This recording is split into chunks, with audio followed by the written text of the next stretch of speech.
Hey, my name is Scott Sallow, along with Olympian Todd Williams. We are here for another exciting edition of Coach's Corner, LevelUp Studio here at the LevelUp Training Center. Looking forward to bringing the best to the podcast. Hey, grab a cup of coffee, sit back and relax as we bring you another great episode starting now. We are back. Another exciting edition of Coach's Corner. Let's go. Todd Williams in the house. I'll tell you what. Today, we are going to learn so much, folks, about wrestling. Now, you know I know a lot about wrestling. I don't think you know anything about wrestling. I don't know much about wrestling, but we're going to know a lot more after our next guest. Let me just tell you, we bring some heavy hitters here. As you know, right, two-time Olympian, we only bring Monroe County's greatest. And let me just tell you, wrestling starts and ends with this guy here today. Welcome to the couch in the corner, Pete Rendina. Let's go. Thanks for having me, guys. I appreciate it. We got to start with this, Pete. We're going to throw it out there for the folks. Every time he has to say it. It's a part of our introduction. Oh, now listen to this. This is good stuff. All-time leader. All-time leader. Oh, I thought you were going to say something else. No, that's coming. All-time leader in career wins, pins. No, just wins. 237 and 9, Pete. 9. Now, very impressive, the 237. But I tell you, because I'm a coach, he's a coach, the 9 losses, they stick with you. They do. Those are probably the matches I remember most. Oh, my goodness. But we're going to go back to yesteryear. Young Pete, right? Because we're going to walk through the next 30 minutes together. Tell us about wrestling and how did you get into this craft? So, I mean, as a kid, you see my stature, like football and basketball were out of the question. Yeah, kind of like me. You know, so my dad, he always pushed that he wanted me to be tough in life. And I was a sissy kid. I got picked on a lot, so he decided, we'll try wrestling. And Frank Davis was one of his good friends, and he said, Dundee has the best biddy program. So when we started, that's where we first started going. So we'd go out to Dundee, and my brother kind of took to it at first, and I'm going to tournaments, not winning a match. My parents are like, we were just praying that he would win a match. And the first tournament I ever won was at Dundee, and I think they kind of like stacked it for me. Like they saw that, like the kid, try to pat the kid I wrestled first round had like a mullet and like a Pokemon shirt. I'm looking. That at was this your kid, first I'm win. Like, that wasn't my first win. This was the first tournament I won. I got looking at this kid like I'm gonna murder this kid. Yeah, it's on. So from there, like we just kind of took to it and wrestled every day. And honestly, like I give my dad a lot of praise because he never wrestled, studied the sport a lot. And he looked at, where Dundee was, and he's like, we got to jump that level. And he was a big reason why we went to these national tournaments. Right. And we started going to those, and there was a camp, Jeff Jordan camp, where they brought in all the best kids from the country. Actually, Senator Jim Jordan's his brother. Oh, no kidding. So he still runs these camps. Like the best kids in the country fly in from California and Florida and all over the place. And this is where we actually met the Stever brothers.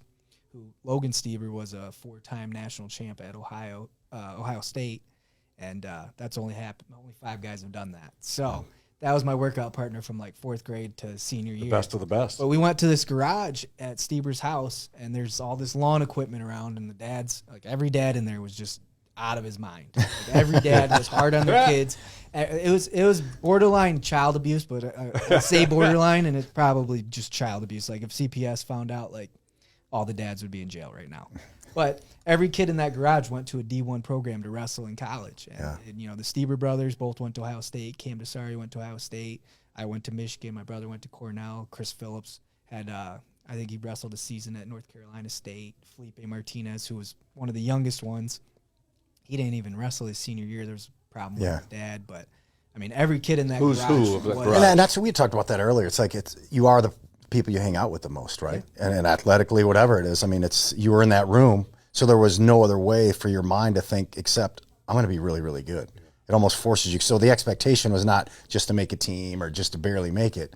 It was like I'm going to be an all-stater. I'm going to win this tournament. And I think that's priceless, to be hanging out with the right type of people that's going to push you every single day that you're in there. Oh, no doubt. And the fear of God that was instilled in all these kids. Like, I mean, we were taking each other and smashing each other's heads off the wall. And everybody's crying the entire time. Like, it's, 11, 12, 13-year-old kids just beating the heck out of each other. But from that, it grew, and the Burnett brothers actually took over, who are real big in Ohio. And, I mean, they are technically like some of the best coaches that I would say around right now. Scotty Burnett runs Perrysburg High School right now. I mean, they're a top 20 program in the country. He's turning out kids. The Blaze brothers, one's at Purdue, one just beat Matt Ramos, who was the #1 ranked 125-pounder in college. He's a junior in high school, beats a guy that's #1 ranked in college. No kidding. That says a lot about, what he's doing with these kids. Youth wrestling, so coming up at that age, what's the most important part of that?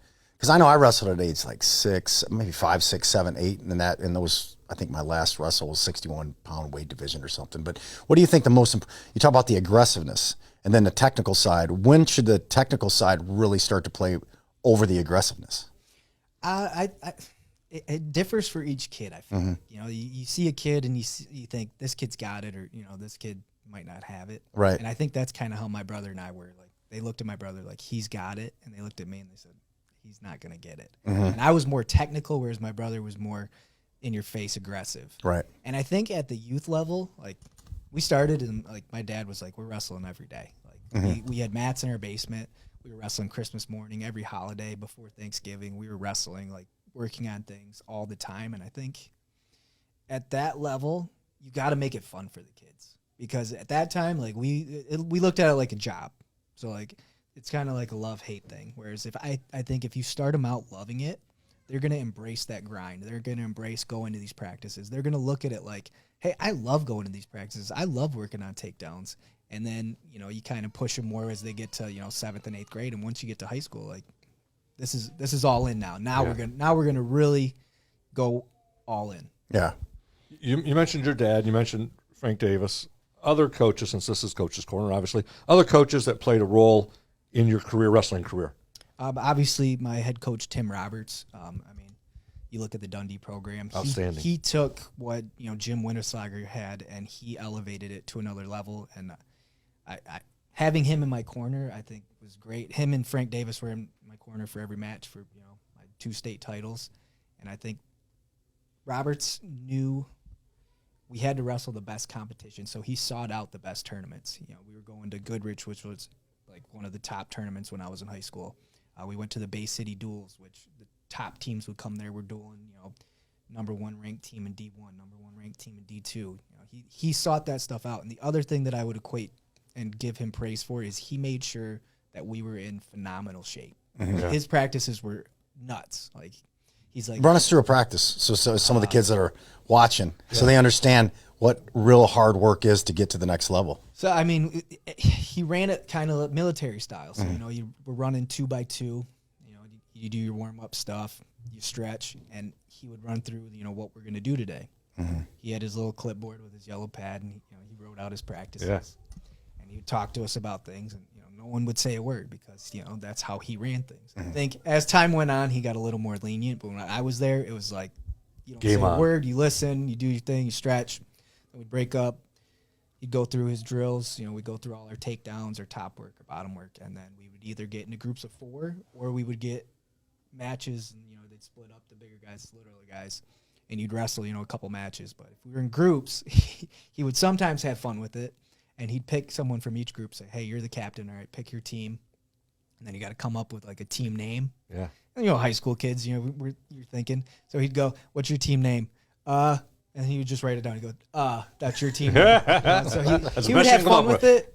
But the other thing that he would do is like a punishment thing is we would do log rolls. And I don't know if you guys know what log rolls are, but yeah, you got a group of 3, one guy's in the middle, and he rolls, and you jump over, and everybody's rolling. I've seen that. Yeah, okay. And like his thing was like at Thanksgiving, we would do gobblers, where you'd gobble the whole time while you do it. And then at Christmas time, he would do Christmas carols, and we'd have to sing Christmas carols while you're doing while we did this. So it was just it was brutal. So it made it fun, in a tough way. Kind of. Yeah. I mean, for him it was fun. For us, it sucked. Yeah. But and then he'd do some form of conditioning at the end. We'd do sprints or run. And he just made sure that we were in top physical form for every match. Yeah. Now in the off season, was there a lot of work in the off season? Did he push that for conditioning? At the time, it wasn't. Dundee is now with the off-season training wasn't like it was. I think me and my brother and a handful of other guys were the only ones that were doing off-season. Is this when you would go to train? Yeah, we would go train in Ohio with these guys, and then Chris Rao was another guy that came down with us, 2-time state champ, great guy. Yep. few other guys, but a lot of these guys would take, the summer off, or they train here and there, or they played football, they played baseball, they ran track. But I mean, we were all in. We just did wrestling year round. Do you think to make it to that high level? Because I'm sure you get questions. Me on the running side, baseball side, you'll get athletes that they've got something and they got a chance, and then you'll start hearing the questions like, well, what does it take to be a D1 wrestler? What does it take to be a D1 baseball player? I feel like it's what you guys, what you did. I mean, to be a D1 University of Michigan wrestler, to make it to that level, I feel like it's got to be your whole life as a junior and senior, right? It's to me, when I hear, well, you can play 2 or 3 sports and be a D1 wrestler, I don't know. What's the answer? I think you can. I think you can play other sports and do other things, but you still have to put that time into it because, I mean, the caliber of kids now is just so good. Yeah. All these kids now are going to tournaments throughout the summer. They're working out. They're seeking out the best competition as well. And I think that says a lot about the sport and how it's grown because, before, like you look back at like the 90s, early 2000s, kids were playing football and then they get done with football and they'd wrestle. And then once wrestling season was done, they weren't thinking about wrestling until the following season. But now there's way more tournaments. There's way more options for you to practice. So I think to compete with those best guys, you have to stay up on it. Obviously, my brother went to Cornell, and one of the guys there, Kyle Dake, who 4-time national champ at 4 different weights, only guy to ever do that. Wow. He is a student of the game. Like that, this guy has the mindset of like he can do anything. And I'm telling you, like before it's said and done, this guy's going to be an Olympic champ. He talked to my brother about rest. He goes, like obviously you got to train all the time, but you have to give your body time to rest as well. Right. So you have to kind of find that happy medium of like, hey, it's grind time, but in the summer I'm still going to work hard, but I got to find time to let my body recuperate, let my joints heal, work on other things. It doesn't have to be a constant like bang, bang, the bang. physical. That you can work on your technique, you can work on other things, but I think in order to grow, you always have to keep working on it because you're either getting better or you're getting worse. There's no staying the same. What do you think? What would you tell a parents? Well, I don't want, Johnny to burn out. If like Johnny's getting tired, or like when I hear that from running, I'm like, I feel like with me, it was like I was forced to have to rest because I didn't want to rest because I felt like if I took a rest, somebody else was passing me. So I'd always have to figure out extra push-ups, extra crunches, and my mind was geared toward not missing a day. So, and I think the top wrestlers would probably, that's the advice, right? If you're going to be a NCAA champ, it's probably harder to stop that work ethic than say, just take a little bit of time, then you're going to burn out. I just don't believe in the burnout. And yeah, there's different mindsets to it. Each kid's mindset is different. And that's one thing I've really studied over the course of like my coaching was, working with these kids. Each kid's mind is different. You have 14 weights in high school. There's 14 different kids that you learn how to coach them differently. Yeah. And, it's difficult, but, a kid that, a parent comes to you and says, hey, I think my kid's burning out. Well, maybe take like a week off, but find a way to make it fun for them again. You don't have to go to all these national tournaments and, obviously it's good to get that exposure because, you see some of these kids at the state tournament, they see the bright lights, they see the crowd, and they're not ready for that. Right. That's a part of why some of these kids lose that first round match. But if you're going to these big venues, definitely expose them to it. But in the summertime, I think look more at working on technique, slowing it down, critiquing things. Like I said, it doesn't have to be that grind. It's got to be more emphasis on, let's work on getting better. It's fun to get better. Right. It's fun. And if you equate it to the fun aspect, I think kids are more susceptible to it. To, you have to do this. You have to do that. And that's kind of how I was brought up. Like, you have to do this. You have to do that. And you look at it and you're like, God, I hate this. Like, kind of, and that's, I think that's kind of why I fizzled out a little bit in college. Yeah. During high school, did you love it? Like every day, did you wake up and go, man, I can't wait to practice? I had a very different mind. Yeah. My mind was very negative. My family, like my dad's side is very, warriors, and my mom's side is very warriors. So I was, like at the beginning of my life, I was set up for failure. So I really had to work on my mind. One of my things before my match, I really studied like visualization and stuff like that. I would bend down and I would raise my arm up and I would feel the ref raising my arm. No kidding. Yeah. That was like my. Did that through high school and into college? Through high school and college. That was like No kidding. my technique before I warmed up. Dress rehearsal. Yeah, I like it. And I really just felt that feeling of winning. Yeah. And I think even through that, I still worried about every match because I was always worried, what's my dad going to say after this match? What Yeah. he's gonna do? Like You're a fear of failure. Yeah, I feared failing him more than anything. And like my brother still talks about this, but my freshman year, I wrestled a kid from Onstead who was a senior, and I teched him. And we went home and we had to go in the basement because my dad didn't like the way I tech fault this guy. Because I didn't like the way you and my brother's like, he teched him. Like, what do you mean? Yeah. Yeah. And I don't think until regionals of my senior year, it clicked for me because I had to wrestle this kid. He wasn't even that good, but I was like dry heaving before the match, and I'm like, why am I psyching myself up for this? Like, this kid sucks. Like, Right. Why am I doing this? To We won't myself? mention names. It's the kid in the Pokemon shirt. He's back. He's Pokemon. back. Came back. Yeah. But I finally was just like, you know what? I'm just gonna enjoy this. Like, I'm gonna enjoy this last bit of my high school career. And like, I was going in the room and like we'd run sprints, and Roberts would look at me, and I was like, you know what? This is gonna be the most fun. I'm gonna make this whole practice fun. Yeah. I'm running sprints and I'm smiling and I'm laughing, and Roberts is like, "What are you doing?" He's like, I was like, "I'm just enjoying this. I'm enjoying." And like going into my senior year, the state tournament, the kid I had to wrestle in the semis, Andrew Shute, he won it the year prior, and like nobody in the arena. His last name was Shoot. Shoot. His Like name was Vision Shoot. Quest. Yes. That is awesome. Wild, Yeah. right? Yeah. But no one in the arena thought I was going to win that match. Yeah. Nobody. And I went into that match just calm. Like, it was like probably. Was that your biggest one of your high school career? It's hard to say. I mean, we wrestled. I mean, the feeling of it There's just. the feeling of it, like going into it, Yeah. I was calm, relaxed. I took him down 3 times in the first period. I was up, Yeah. Nice. 6-2, wrote him out. Because I think that's awesome. Having this podcast is like there's going to be wrestlers tuning in to know that state champs, the most winningest wrestler in region history, has these feelings. Because there's some kids out there right now Never would have thought that. that definitely are throwing up, definitely are thinking fear of failure, definitely think I can't do it. And if they can hear us early from the winningest wrestler in county history, Come on. maybe they're going to be going, oh. So that's the reason. do this That's too. the reason we love the Coaches Corner That's why and we hearing love it. stories.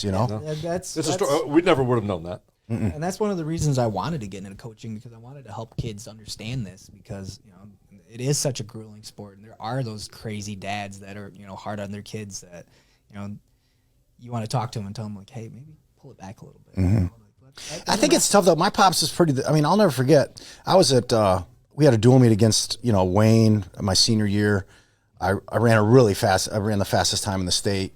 I come home. My dad was at the kitchen table smoking a cigarette, drinking a Mountain Dew, reading the Monroe Evening News.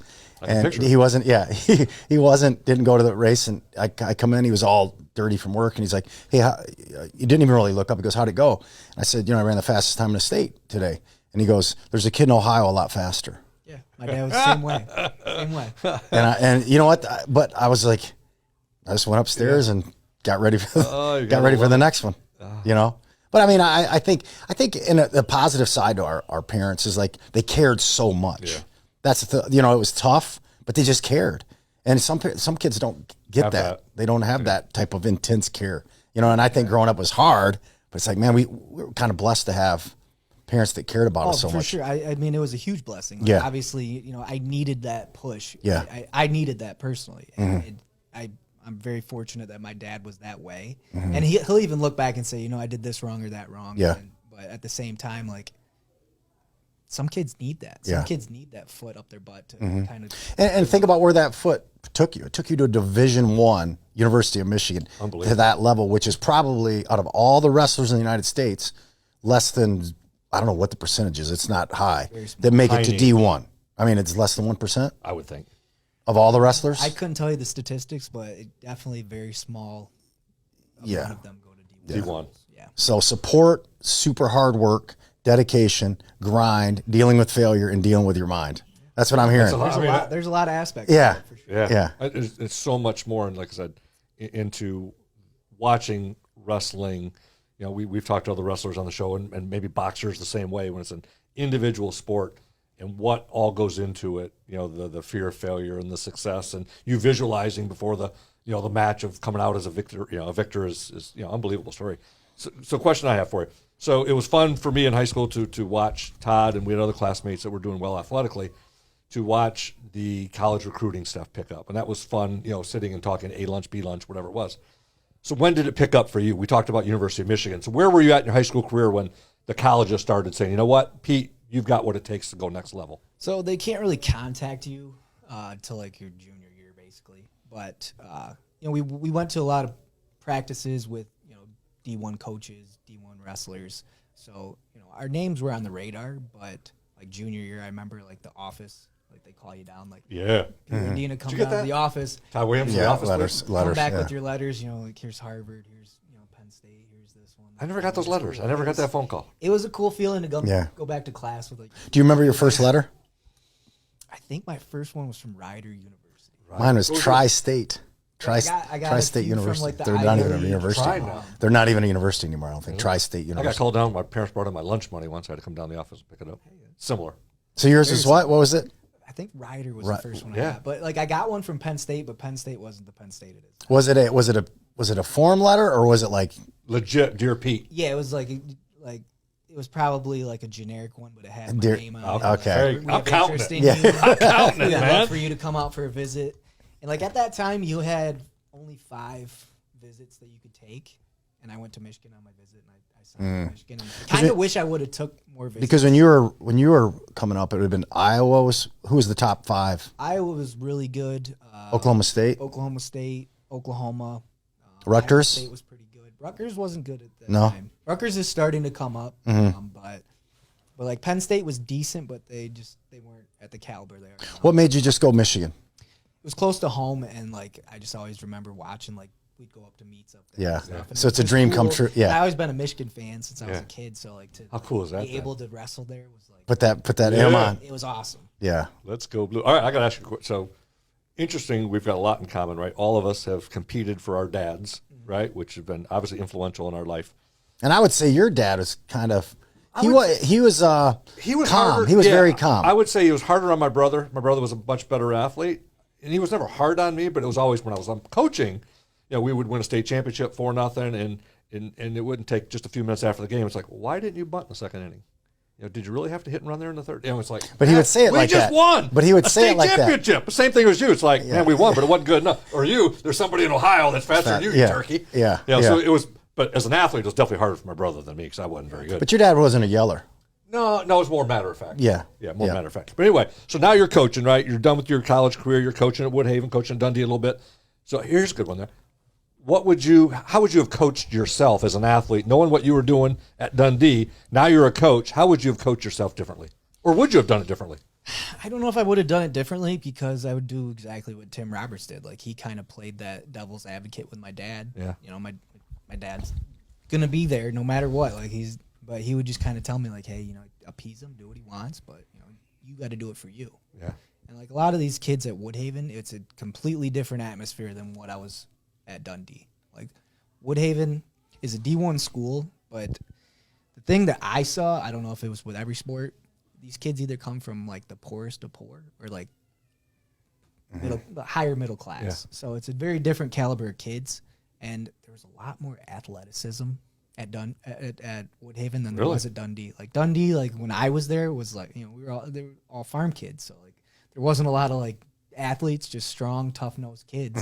Whereas these kids were doing stuff Athletic that I was kids. like, man, I have a room of really tough kids that don't know a lot. Yeah. And like the first team we had, like the freshman class, that was like the first class I saw all the way through. I still talk to a lot of those kids. Yeah, isn't that cool? And it's really cool. One kid, Nathan Giroir, he actually is wrestling at Michigan now. He was my one and only state champ. And Woodhaven's only had one other state champ in their career. of, like their school of wrestling. Wow. So he got like a banner in the gym. Like That's not like awesome. Dundee, Yeah. where you Yeah. have a picture. He's got like a whole. Did you have banner and like stuff. freshman year? You had him all the way through? So he transferred from Wyandotte. Like his dad moved to Woodhaven. Okay. And like he was coming to our wrestling club, and his dad really liked how we worked with him. So he transferred That worked over his out. junior year, and that was the year that COVID hit, which I feel like COVID really affected a lot of programs. Yeah. Like the top echelon, they had access to other facilities, so they continue to get better. Whereas these smaller They programs didn't that have. only That's a had good the point. I guess I wrestling didn't think room, about that. they got worse because these kids couldn't wrestle. So Mm-hmm. it was a tough situation, and I feel like people are starting to catch back up. But I think that's why a lot of these programs pulled ahead, especially in Michigan, because they had access to continue to improve their guys, whereas other places didn't. I know Todd has a question about Dundee Wrestling, right? But before we get to that, it's really a staple of our show. We ask this of every guest. Did you, growing up, have a picture of Todd in your bedroom, on the wall, closet, anything, him running, anything? Truthfully, Adidas, nothing. I didn't. No. didn't have I it. just had to ask. That's good. Well, I had to That's ask. good. That's You good. had to ask. All right. That's good. Dundee Wrestling, right? Dynasty. Dynasty. It doesn't matter where you're at in the state. People know Dundee and know wrestling. But we're going to put you to the test here. Todd? I'm going to throw the big question. Here we go. Top 5 wrestlers of all time out of Dundee. It's a difficult question. I know you're going to. It is. And we've got all these people watching the show that if they're not in the top 5, but you can do another 5. It doesn't have to go. It doesn't have to. It can be multiple people at the same weight. I'll give you my top 5. Okay. But All right. it's a different. You have to look at so many different things for this, and like now, like I said, the caliber of kids is so much better. It's so much more difficult. But if you look at some of these past guys, they did wrestle tough competition, Yep. and it's a tough one. I was talking to my brother about this the other day, but I'll give you my top 5. Here we go. Number 1 will always be Casey Swiderski for me. He was just the epitome of I'm going after the best guy, and I don't care. I'm not just going to beat him. I'm going to just abuse him. Like he wrestled this kid that just won his 4th state title, Darius Marinus from DCC. He wrestled him his senior year. He bumped up to wrestle him, and he's just beating the heck out of him. And someone from the DCC bench said something that made Casey mad, and Casey just took him to his back and pinned him. Another level. Like he was just on another level. Yeah. He wrestled Jesse Mendez twice in like a number 1, number 2 bout, and like just beat the heck out of him. So he was just always that guy. That's on Flow Wrestling. one. That was a big one. That was a big one. I remember that one. And like he's just grit. Like he's just got something different. That's why he'll always be number 1 for me. But number 2, And he was at one. What was his one weight wise? he's at 149 right now. 149. He's ranked 5th in the country. Like he could definitely be on top of the podium. Casey's 1. I'm trying to find where Braden Pete's gonna. Davis would be 2, who just won his. He's at Penn State, 125 pounder. He's ranked 5th in the country. Another guy who won 4 state titles, just a kid who was always ranked on the national scale. Number 3 for me would be my brother. Oh, nice. He just had something where he would go after the top guys all the time. He got hurt his freshman year, missed out probably 30, 35 matches. So if he wouldn't have got hurt, he would be the all-time winningest wrestler. Oh, God. He only lost 2 matches in his whole whole career. Wow. The match he got hurt, he beat the kid the week before. He teched him. And then me and Chris Rao both told him before the match, we said, hey, all this kid can do is throw you. Stay out of your upper body. And he'll deny it to this day. He goes, you never said that. He got thrown, broke his collarbone, and ended up getting pinned because he was injured. Yep. He would have killed that kid. And then the other one was he got caught in the semis of his sophomore year. States got caught and pinned. So he was over 200 with only 2. He was 215 And 2. And missed Wow. quite a bit of time his He freshman missed year. a ton. Like he went out before, I think a meet before the league, so he missed leagues, districts, regionals. So he could have racked up some. So you and him are probably how many people ever over 200 in the county? There's a few. Casey Steffen was the leader, and then I passed him. Chris Rao has, I think, 2. Chris Rao has 235. So Yeah. right behind him. Okay. So Joe, he's 3rd. 3. So now you've got 2 more to go. You got to. Hopefully you're jumping in there somewhere.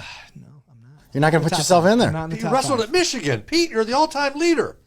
I'm But putting him in there. listen. I'm putting him at 6 then. Go ahead. Just where these guys are at. Number 4, I'd put Aiden Davis. He was Aiden, a I know. Yep. 4-time finalist, 3-time state champ. He actually lost came in and last coached some of the seconds kids his freshman at my year. school. He's a okay. great kid. Great kid. He's another one that went after the top guys. Very technical. He's wrestling at Bucknell right now. Super And technical then kid. number 5 would be Brandon Whitman. Brandon Whitman was the first 4-timer, first one to win a freshman state title at Dundee. He's a bigger guy. Went to Reason I put him Carolina? lower- Carolina. He went to North Carolina. Yeah. Yep. But the reason I put him lower is because at that time the caliber of kids at the upper weights isn't as good as it is now. I'm not taking anything away from him. He still chased out. He wrestled Max Dean, who won a national title. He went at after Penn it. State. Went after him. He wrestled him in an exhibition. I think he lost like 3-2. But I mean, he chased kids. But I mean, I can't put myself in the top. So it sounds like, with the qualities of those top 5 they weren't afraid to go after anyone. all that those sounds like guys are every ready to single go. one. Yeah. And there's other 4-timer, Stoney Buell, another one that could arguably be in the top 5. Yeah. He was a Yeah, you 4-timer. picked the 5, but there's some more that Oh could my be goodness, you top could 5. rattle off definitely- 25. Yeah. I mean, Cade Kluse right now, he just won his 4th state title. Yeah. They wrestle a very tough competition. But I didn't include any of the the current guys. Yeah, they got time. We'll get But you back on. I will say one guy that stands out in my mind that will, when it's all said and done, will probably be in the top 5 is Blake Cosby. Nice. Solid. He Current. is Just won the state title on this past weekend, correct? He just won a state title. He lost in the last seconds last year, and I told Garrett Stevens this. I said, I think that loss was a blessing. You told me that before. Because he is just on a tear right now. He beat Yeah. 3 nationally ranked guys Along the way. He's ranked 12th in the country right now, and he just is very humble about it. Yeah. He's just Love it. That's awesome. he's all business. Right, we got to wrap up here. Pete Rendina, now out of the top 5, you had to wrestle all 5 guys right now. How many of them can you take down? None. I got to ask. He's honest. You got to ask. None He's of them. honest. Coach's I- Corner. Coach's Corner. We'll be back for another exciting edition. We want to thank our guest, Pete Rendina, this morning. Thanks for coming on, brother. Great Thank you, job, guys. Pete. Stay tuned for another excellent show. Great job, Todd. Awesome. Always, man. We're bringing Appreciate it. We're Gotta bringing keep it. Bringing the best. Coach's Corner right here. Don't leave me hanging. Let's go. Bang.